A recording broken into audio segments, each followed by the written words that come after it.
Yes, this is Dr. Osama, my PT. Doctor, can you just tell me a quick explanation? What did you do to my shoulder from the start?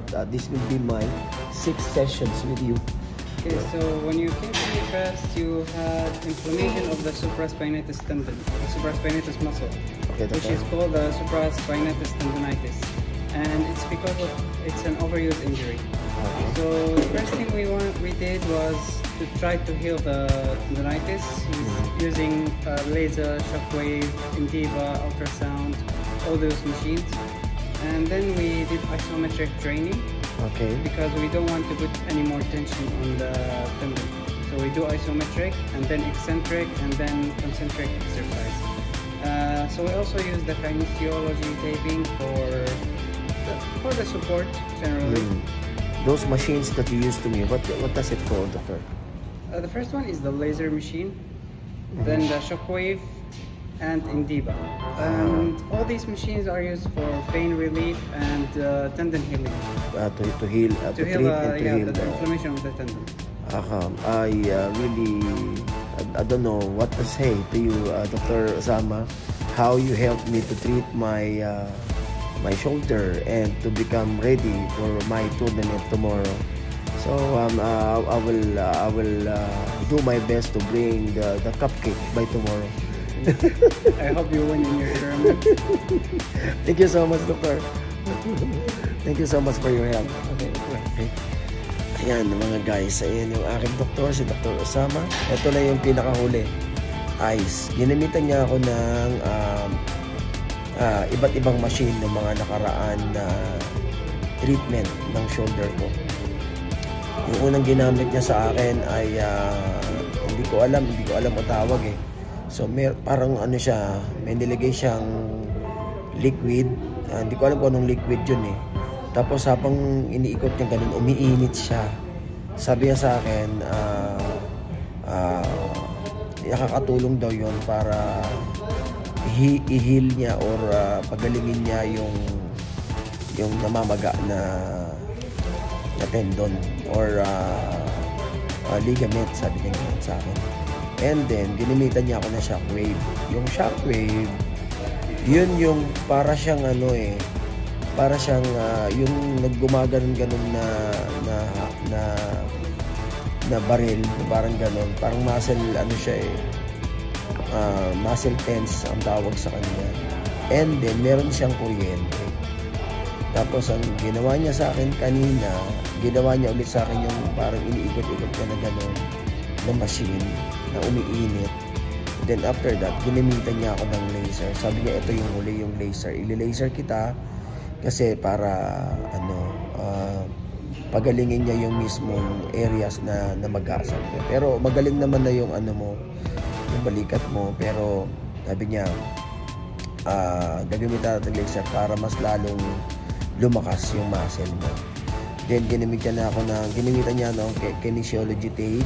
Tinape niya ako kanina. And then after that, ginamitan niya ako ng acupuncture. 2 needle lang yung ginamit niya. Parang pinrik lang niya yung muscle ko. And then after that, ito nilagyan niya na ng yelo. So, daming magagaling na PT rito. PT pala dito ay mga kumuha sila ng doctorate. Hindi lang sila basta PT. Doktor na pala sila. And then, ang mga pasyente namin dito, they are VIP. Puro mga kilalang mga tao kasi medyo pricey yung charges nila dito sa nga pala to mga guys, Move Comprehensive Sports Medicine. Specialize sila para sa mga physical therapy. Yun. Ito para sa mga nag-i-sports ito. Specialized tong clinic na to para sa mga nag-i-sports. Kaya kung makikita niyo, ayan. May mga machine din dito na parang tulad sa mga gym. Pero yung mga gym na yan, na machine na yan, ginagamit nila yan para palakasin yung area nila. Yung halimbawa, sa balikat. Pero kasi sa gym kasi, di ba, basta't ka lang nag-gym para palakihin yung muscle mo. Pero dito, ang ginagawa nila, ginagamit nila yan to heal. Kasi doon, yung mga coach ituturo sa'yo, di ba? Sa gym, ituturo sa'yo sa coach kung paano palakihin mo. Tuturo sa'yo ng coach kung paano palakihin yung muscle mo. Kung ano ba yung program na babagay sa'yo according sa gusto mong mangyari. Pero dito, ginagamit nila yan, hindi para palakihin, para palakasin.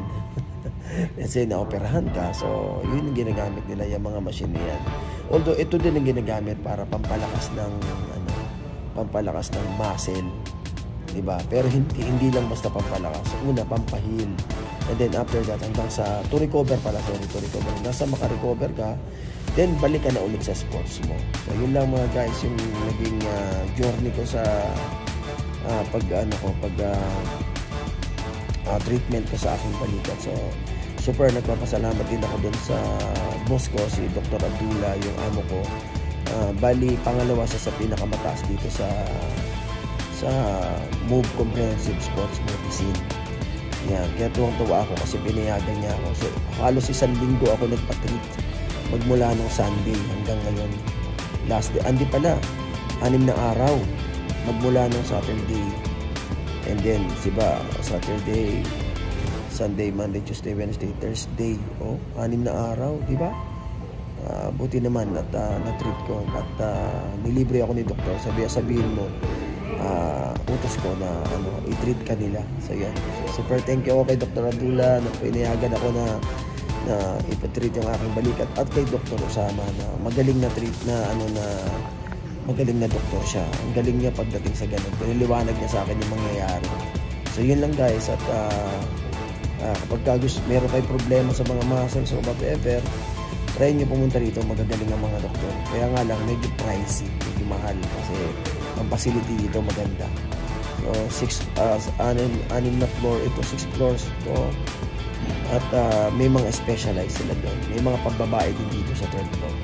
Okay, yun lang. See you guys sa mga susunod pang mga videos, trainings, and games.